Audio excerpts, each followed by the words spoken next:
Welcome to Rauthula TV. దేశ చరిత్రలో ఇదొక విషాద ఘట్టంగా చెప్పుకోవాలి.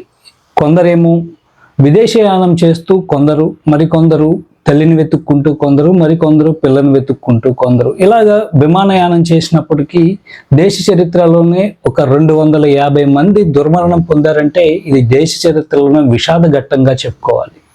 అహ్మదాబాద్ నుంచి లండన్ వెళ్లే ఫ్లైట్లో సుమారు 242 మంది దుర్మరణం పాలయ్యారంటే ఇది ఒక వైఫల్యంగానే చెప్పుకోవాలి.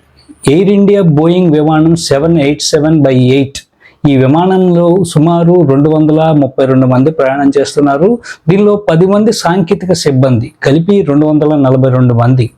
ఈ విమానం టేక్ ఆఫ్ అయిన మరుక్షణమే ఒక బిల్డింగ్ మీద కుప్పకూలిన ఘటన అయితే దేశవ్యాప్తంగా కూడా చర్చనీయాంశమైంది. అయితే ఎయిర్ ఇండియా ఫ్లైట్స్ అనేవి ఒక సేఫ్ సైడా లేకపోతే నాన్ సేఫ్ అని చెప్పుకుంటే కనుక దానిలో ఒక ప్రయాణికుడే స్పష్టం చేసినటువంటి విషయం అయితే మనం చూసుకోవచ్చు. ఒక ప్రయాణికుడు లోపల ఉన్నటువంటి స్థితిగతులను వీడియో తీసి కూడా బయటికి సోషల్ మీడియాలో పోస్ట్ చేసిన ఆయన అయితే ఇప్పుడు అందరినీ కూడా ప్రశ్నార్థకంలోనే ముంచిందని చెప్పుకోవాలి.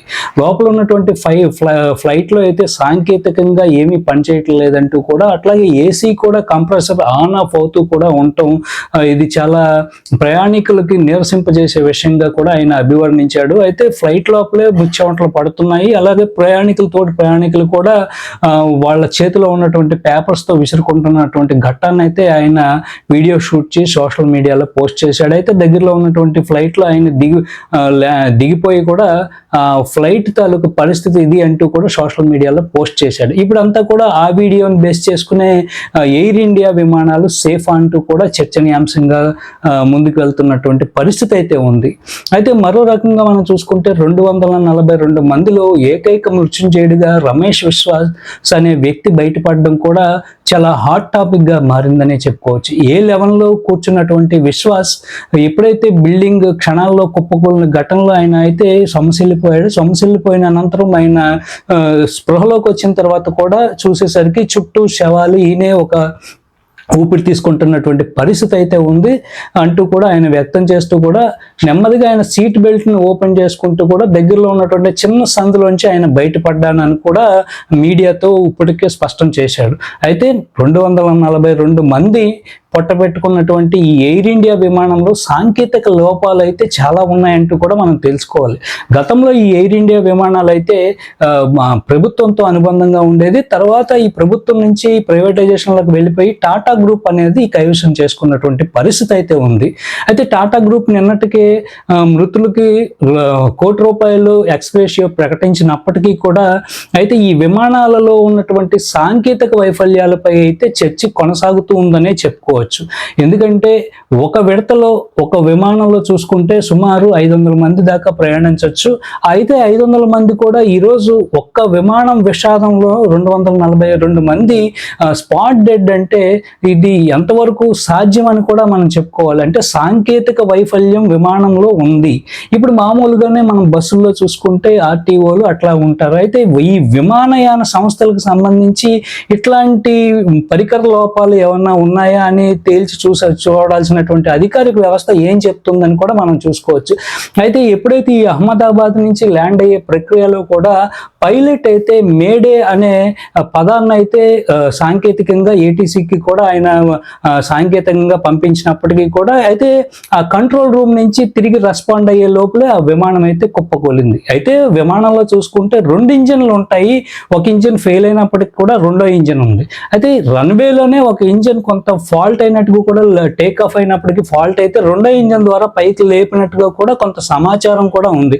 ఏది ఏమైనా కానీ లోపల ఏం జరిగింది అనేది కూడా ఒక బ్లాక్ బాక్స్ లో ప్రతి విమానానికి ఒక బ్లాక్ బాక్స్ ఉంటూ ఉంటుంది. ఆ బ్లాక్ బాక్స్ అయితే నోరు విప్పితే గానీ లోపల సాంకేతికత పరిజ్ఞానం అనేది కూడా పూర్తిగా బయటపడదు.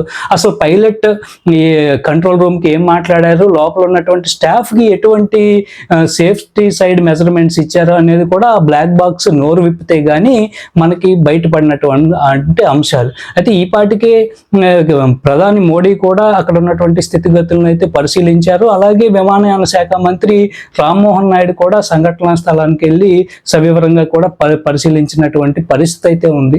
ఏది ఏమైనప్పటికీ కూడా గాలిలో ప్రయాణం అంటే ఇది సురక్షితం కాదు అనే ధోరణకైతే ప్రజలు ఉన్నారనే చెప్పుకోవాలి. ఎందుకంటే ఈ ఎయిర్ ఇండియా సంస్థ అనేది ఇప్పటిది కాదు, 1980లోనే విమాన రంగంలో ఉంది. అయితే ఇప్పుడు ఇది చూసుకుంటే మిలీనియంలో ఉన్నాం, 2025లో ఉన్నాం. ఏదైనా కానీ ఈ 2025లో సాంకేతిక విప్లవాలు అయితే మెరుగ్గా ఉన్నటువంటి తరుణంలో చాలామంది కూడా మిడిల్ క్లాస్ పీపుల్ కూడా విమానంలో ప్రయాణించేందుకు కూడా చాలా కుతూహలం పడుతూ ఉంటారు. అప్పటికప్పుడు ఫ్లైట్ ఛార్జెస్లో కూడా చాలా డిస్కౌంట్లు కూడా ఇస్తూ ఉంటాయి. అయితే ఈ డిస్కౌంట్ల పరంగా చూసుకుంటే ఈ విమానంలో ప్రయాణం సేఫా అనే సందేహాలు కూడా మనకి ఈ ప్రమాదం అనేది చాలా సూచిస్తుందనే చెప్పాలి. సేఫా లేకపోతే సేఫ్ కాదా అనేది ఈ విమాన ప్రమాదం అనేది ప్రతి ఒక్కరిలోనూ ప్రశ్న అనేది ఉత్పన్నమవుతుంది. అయితే ప్రభుత్వాలు ఈ విమాన రంగంలో విమానంలో ఉన్నటువంటి సేఫ్టీ మెజర్మెంట్స్ ఎంతవరకు పాటిస్తున్నాయి అనేది కూడా పబ్లిక్కి కూడా తెలియాల్సిన అవసరం ఎంతైనా ఉంది. ఇప్పుడు మనం ఏదైనా టికెట్ మనం తీసుకుంటే కనుక టికెట్లో ఇన్సూరెన్స్ కూడా మనం చేస్తూ ఉంటాం. కొంతమంది ఆ ఇన్సూరెన్స్ని సైడ్ చేసి టికెట్ ఛార్జెస్ తగ్గుతాయి అనే ధోరణిలో కూడా ఉంటారు.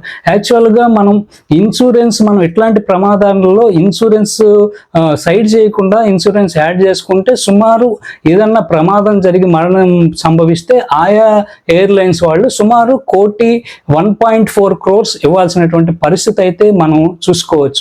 ఈరోజు జరిగినటువంటి ఘటనలో టాటా సంస్థ అయితే అందరికీ కూడా నష్టపరిహారం అయితే ₹1 అయితే ప్రకటించింది. అయినప్పటికీ ఇది సాంకేతిక లోపం కాబట్టి ఇంకొంత వెళ్లాల్సినటువంటి పరిస్థితి కూడా ఉంది.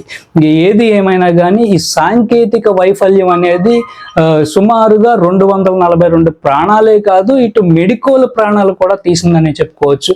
ఏదైతే ఈ రన్వే నుంచి పైకి వెళ్ళినటువంటి క్రమంలో 625 అడుగులు ఎత్తెగిరినప్పటికీ సాంకేతిక వైఫల్యం చెందిందో దగ్గరలో ఉన్నటువంటి ఏదో మెడికల్ హాస్టల్లో కూడా ఇది దూసుకెళ్ళింది.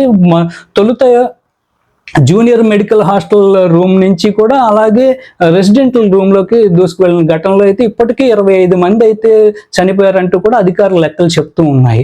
ఏది ఏమైనా కానీ A11 సీట్లో ఉన్నటువంటి రమేష్ విశ్వాస్ అయితే మృత్యుంజయుడిగా మనం అయితే పేర్కొనవచ్చు. దేశ చరిత్రలో కాదు ప్రపంచ చరిత్రలో ఈయన ఒక మృత్యుంజయుడే అని చెప్పుకోవచ్చు. ఇది ఒక మృత్యుంజయుడు అయితే విమానంలో ఉన్నటువంటి సాంకేతిక వైఫల్యాలను అయితే వీడియో షూట్ చేసి చూపించినటువంటి వ్యక్తి అయితే ఆయన కూడా అన్నారు, దీనికి సంబంధించి నాతో ఏమన్నా మాట్లాడాలంటే మీరు నేరుగా నాతో మాట్లాడొచ్చు, నా కాంటాక్ట్ నెంబర్ ఇదంటూ కూడా ట్వీట్లో అయితే నేను చెప్పినటువంటి పరిస్థితి కూడా ఉంది. ఏదైతే ట్వీట్లో ఆయన నెంబర్ ఇచ్చారో ఇప్పటికే మీడియా సంస్థలు ఆయన్ని అప్రోచ్ అయినాయి. అయితే లోపల ఉన్నటువంటి ఏదైతే విమానంలో ఉన్నటువంటి పరిస్థితుల్లో ఆయన ఉన్నటువంటి బేసిక్ పరిస్థితులను ఆయన అయితే వివరించారు. ఏది ఏమైనా కానీ ఒక విమానంలో ఏసీ అనేది ఆన్ ఆఫ్ అవుతుంది. లోపల ప్రయాణం చేసినప్పటికీ ఒక పైలట్ గది తెప్పించి మిగతా అన్ని కూడా సీట్లు కూడా ఏసీతో నిండి ఉండాలి.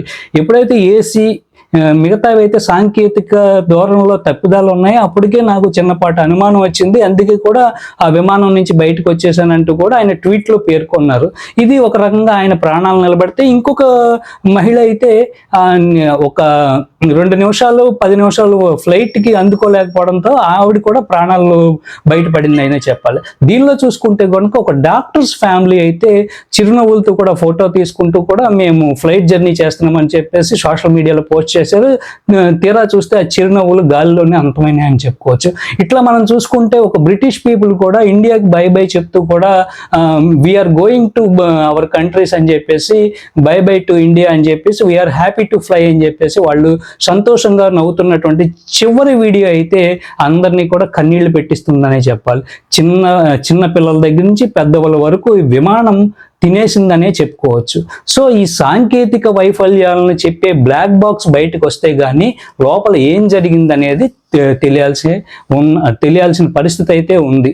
ఏదైనా కానీ రోడ్డు అలాగే నావికా ప్రయాణం చూస్తే ఎంత సేఫో అన్సేఫో అయితే ఇటు పక్క మనం చూసుకుంటే గాల్లో ప్రయాణాలు కూడా అంతే సేఫ్ కాదని కూడా మనం నిర్ధారించుకోవచ్చు. ఈ ప్రమాదాన్ని చూసుకుంటే రోడ్ వేస్ అలాగే వాటర్ వేస్ ఎయిర్ వేస్ అతి ప్రమాదమైంది ఇప్పుడు ఎయిర్ వేస్గా మనం పరిగణించాల్సినటువంటి పరిస్థితి. గతంలో చూసుకుంటే ట్రైన్ ఇన్సిడెంట్కు కూడా చూసుకుంటే కొన్ని వేల ప్రాణాలు అయితే గాల్లో కలిసిపోయినటువంటి పరిస్థితి. ఇప్పుడు ఈ ఎయిర్ ఇండియా ప్రమాదం చూసుకుంటే కనుక ఇది పూర్తిగా వందల మందిని తినేసిందని చెప్పుకోవచ్చు. ఏదైనా సాంకేతిక వైఫల్యాలు అయితే ఎయిర్వేస్లో అయితే చాలా దాగి ఉన్నాయి. అవి ప్రజలకు కూడా బయట పెట్టాలి అనే సూచికలు అయితే బయటపడుతున్నాయి. ఎయిర్ ఇండియాలో ఏమేమి సాంకేతిక లోపాలు ఉన్నాయో, అలాగే అసలు టోటల్గా ఎయిర్వేస్లో ఎట్లాంటి నియమ నిబంధనలు పాటించాలి, ఒక ఇంజిన్లో ఏవేవి ఉండాలనేది కూడా ముందుగా జనాలకు కూడా తెలియజేయాల్సినటువంటి అవసరం ఎంతైనా ఉంది. ఎందుకంటే ఈరోజు మిడిల్ క్లాస్ పీపుల్ కూడా ఎయిర్వేస్ ఎక్కేందుకు కూడా ఆసక్తి చూపిస్తున్నారు. సో ఆసక్తితో ఇప్పుడు చాలా వరకు కూడా ఎయిర్పోర్ట్స్ అనేది ఎస్టాబ్లిష్ అవుతున్నాయి. ఎయిర్వేస్ కూడా చాలా పెరిగినటువంటి పరిస్థితి కూడా ఉంది. ఇప్పుడు మనం బస్సుల పరిస్థితి చూసుకుంటే ఎంతకాలానికి ఇది కండమ్డ్ అవుతుంది, ఇది పక్కన పడేయాలంటూ కూడా కొంత ఆర్టీఓ అనేది మెజర్మెంట్స్ అయితే ఉంటాయి. ఇలాగ ఎయిర్వేస్లో ఎట్లాంటి మెజర్మెంట్స్ ఉంటాయి, అసలు ఇప్పుడు వరకు ప్రభుత్వాలు ఎన్ని ఎయిర్వేస్ ని పక్కన పెట్టింది, అసలు కండమ్డ్ అయినటువంటి పనికిరానటువంటి విమానాలని ఎంతవరకు పక్కన పెట్టింది అనే లెక్కలు కూడా ప్రభుత్వాలనే చెప్పాల్సినటువంటి పరిస్థితి అయితే ఈ సంఘటనలో అయితే మనం చూసుకోవచ్చు. ఏది ఏమైనా కూడా కాలగర్భంలో కొన్ని ప్రాణాలు అయితే కలిసిపోయాయి అని చెప్పుకోవాలి. ఇంచుమించు 20 మంది డాక్టర్లు అయితే దానిలో చనిపోగా, అలాగే 25 మంది ఇంకా అంటే భవిష్యత్ తరానికి అందించే డాక్టర్లు కూడా చనిపోయారట్టు కూడా మనం తెలుసుకోవాలి. అలాగే ఇటు మాజీ సీఎం చూసుకుంటే విజయ్, ఆయన కూడా తన భార్యని చూసిచ్చేందుకు వెళ్తూ కూడా ఆయన కాలగర్భంలో కలిసిపోయాడు. అలాగే ఇంకొక వ్యక్తి చూసుకుంటే తన భర్తను చూసుకునేందుకు ఆవిడ చనిపోయినటువంటి ఘటన ఉంది. ప్రభుత్వాలకి ఇది ఒక తీరని ఒక క్వశ్చన్ మార్క్ గా కూడా వీళ్ళు పరిగణించుకోవాల్సినటువంటి అవసరం ఎంతైనా ఉందని చెప్పుకోవాలి. ఏది ఏమైనా కానీ విమానాలు సేఫ్ కాదా అనేది ఇప్పుడు ప్రతి ఒక్కరు కూడా మనసుల్లో ఒక క్వశ్చన్ మార్క్ అయితే ఉంది.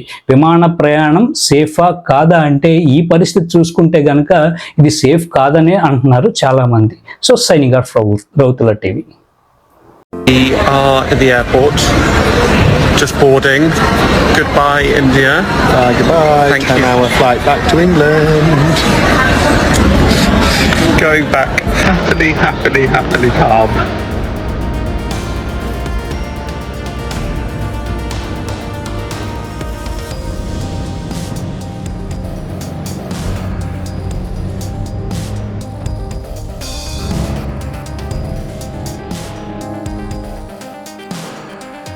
थोड़े टाइम के लिए तो मेरे को लगा था कि मैं भी मरने वाला हूँ, लेकिन जब मेरी आँख खुल के मैं देखा ना तो मुझे लगा मैं जिंदा हूँ.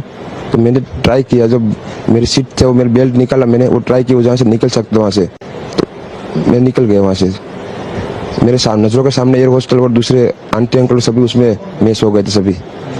टेक ऑफ के बाद 1 मिनट के अंदर ही जब टेक ऑफ हुआ ना तो सडनली 5-10 सेकंड कैसे लगा जैसे स्टक हो गया वो. बाद में से मेरे को लगा कि कुछ हुआ. बाद में प्लेन में लाइट ऑन हो गई, ग्रीन और वाइट. बाद में वो पता नहीं वो प्लेन टेक ऑफ ज्यादा करने के लिए वो रेस तो बोलते हैं क्या, रेस दिया होगा ऐसा कुछ, और सीधा स्पीड में ही घुस गया. मैं जो साइड पे था ना वो साइड हॉस्टल पे नहीं लैंड हुई थी. हॉस्टल के जो ग्राउंड फ्लोर है ना जैसे नीचे वहाँ लैंड हुई थी. तो मुझे दूसरे के बारे में मेरे को पता नहीं, लेकिन मैं जहाँ लैंड हुआ था ना वो नीचे की साइड थी. तो जब वहाँ थोड़ा पेस भी था प्लेन के जब बाहर, तो जब जैसे मेरा डोर टूटा ना सब, तो मैंने देखा ना जब सामने तो थोड़ा इधर पेस है, तो मैं ट्राई कर सकता हूँ निकलने के लिए. तो मैंने ट्राई किया निकलने के लिए, तो फिर मैं निकल गया उधर, क्योंकि अपोजिट साइड पे था ना वो बिल्डिंग का वो था ना दीवार.